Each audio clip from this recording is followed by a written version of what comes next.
Hi everyone, I'm Sanjana Gulaya and this is my video for the sixth task that was given to me as a data science and business analytics intern at the Sparks Foundation.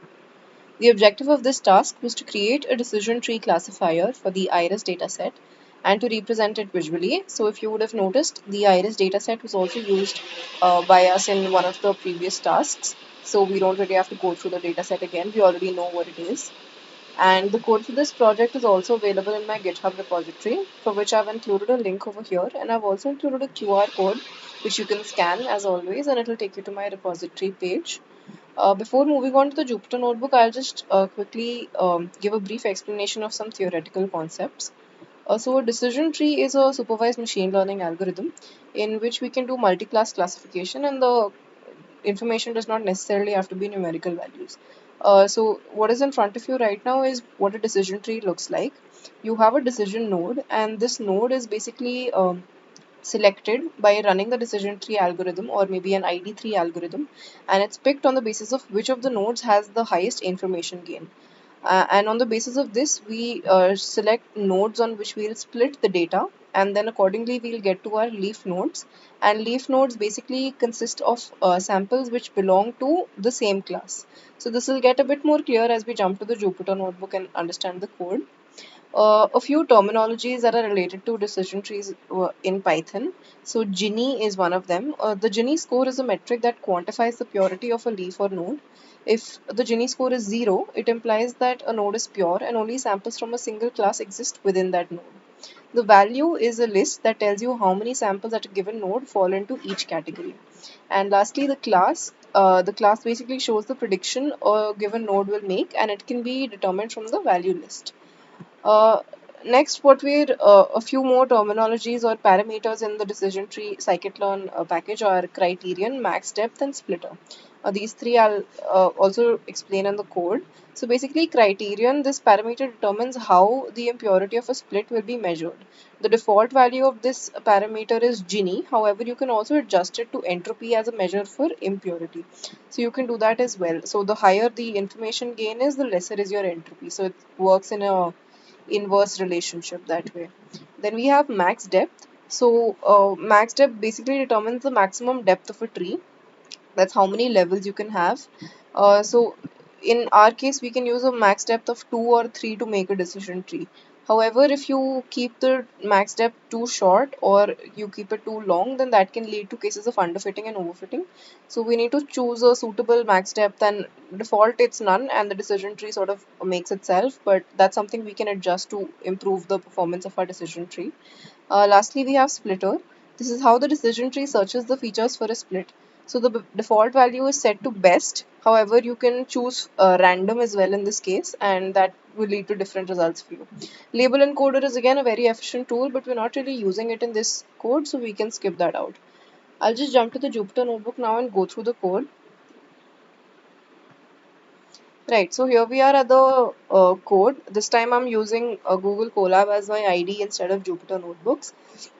And what we do firstly is we load all of the libraries and modules that we need. So we are loading pandas as PD. From sklearn.tree, we'll import the decision tree classifier. This is imperative in the case in our project because we are creating a decision tree classifier. Next, we import train test split, which we'll use to split the data into train and test, and we'll use certain portion just for testing and not for training. And lastly, we import metrics for the calculation of accuracy of our model. Then we read in the dataset iris.csv and check out the head.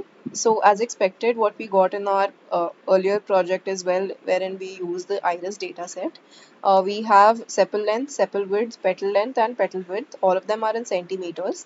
And on the basis of these features, our iris flower will be classified into three species: Iris setosa, Iris versicolor, and Iris virginica. ID over here is not really considered a feature because it's basically just the serial number for all of the 150 samples that we have in the data set. We can also call the .info method to check out various parameters of our data set. So in this case, we have 150 entries and we have a total of 6 columns. As expected, we can see that from head as well. And what we do next is we set up a variable called feature calls. So in that we put in the 4 features that we have: sepal length, sepal width, petal length, and petal width. And then we pass that into a sort of sub data frame known as X, and Y will contain information regarding the species. So this will be useful when we have to use the train test split method. We can pass in X, Y, and in our case, we're using 70% for training and 30% for test. So we'll mention test size equal to 0.3 over here. And random state is not really necessary in this case. I've just used it because I want to be able to get the same results every time. So you can set the random state as something, or you can leave that out if you're just running it one time. And this gives us the values of X train, X test, Y train, and Y test. Next, we create the decision tree classifier model and we name it model over here. And then we fit the model according to X train and Y train. Next, what we can do is we can predict the values for our test data set. And for this, we use the model.predict method and we pass in X test. This will give us the values Y pred. And then to measure the accuracy, we can compare Y pred with Y test. And upon using the metrics.accuracy underscore score, we get the accuracy of 95%. So this model is working really good for us and we can move on to visualize it. So for visualization, we'll have to import a library which is called GraphViz, and these are a few imperative commands that we'll have to write down in order to be able to plot it within the Google Colab notebook. So we import export GraphViz, and then from sklearn.externals.6 we import string IO, and then from ipython.display we import image, and then py.plus is something we'll have to import. Then we use the export GraphViz method to plot out our decision tree, and as we come over here, this is the decision tree that we have. So this leads us to the conclusion that petal length is the node upon which we have to initially split all of our data. So any petal length which is less than 2.6 centimeters gives us a Gini score of 0.665. So this node is a really good node to split our data upon, and this gives us 36 samples under one class as a leaf node. So you can see that the best node out of the four is petal length to split the data initially, and then it's petal width, and then it goes so on until we reach all of our leaf nodes over here, and this one as well, Virginica. So you can see this is the decision tree classifier visualized. Next, what we can understand theoretically at least is how to improve the performance of the decision tree.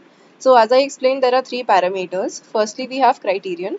So if you come over here, when we created the model decision tree classifier. So in this, we have not passed in the value of criterion. So by default, it's taking Gini as the criterion. However, if we want to create a measure of impurity, then we can also pass in the criterion as entropy. So we can do that as well. And what we can do next is in splitter, the default is best. However, we can also choose, I'm so sorry, we can also choose random to choose the best random split, and we can also set the parameter max depth. By default, it's none, but you can also set it if you want to improve the performance of your decision tree. So the decision tree max depth is basically the maximum depth. So in this case, what we have is we have 1, 2, 3, 4 is the depth of our decision tree, but we can set it according to our needs in other projects. If none, then the nodes are expanded until all the leaves contain less than min sample split samples. So that's it for this the decision trees project, and I'll see you in the next video for the next task.